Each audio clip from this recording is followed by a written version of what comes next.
Dernière prière du vendredi avant la fin du Ramadan. Certains ici prient pour que la colère des Palestiniens leur donne la liberté.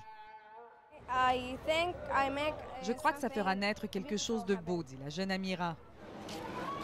Dans le vieux Gaza, on fonde plus d'espoir dans les manifestations des Palestiniens que dans l'ardeur des efforts diplomatiques.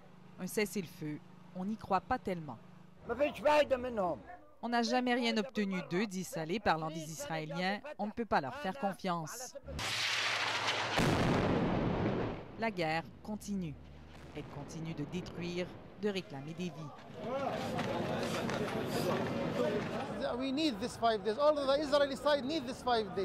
Nous avons besoin de ces 5 jours, dit Mohamed, à propos d'une trêve temporaire. Les Israéliens aussi. J'espère qu'ils pourront s'asseoir et négocier un long cessez-le-feu. Nous avons besoin de paix ici. Mohamed habitait Shadjaya. Depuis l'offensive terrestre des forces israéliennes, l'endroit a plutôt des airs de ville fantôme. Ceux qui s'y trouvent profitent surtout d'une accalmie des combats pour venir chercher quelques effets personnels.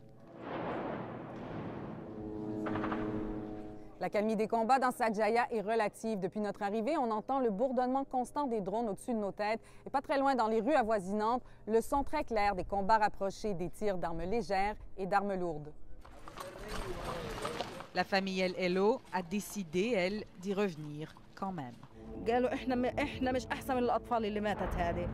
Nous allons mourir dans nos maisons, mais nous ne quitterons pas Shadjaya, dit Nadia. La famille dit que ce sont les enfants qui ont demandé de rentrer chez eux. J'avais peur, mais quand j'ai vu les corps coupés en morceaux des enfants, je n'ai plus eu peur.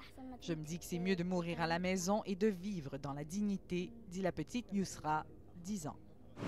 C'est pour ne pas perdre la dignité que les scénarios de cessez-le-feu proposés sont inacceptables, sans entre autres la levée immédiate du blocus israélien de l'enclave palestinienne, dit ce porte-parole du Hamas.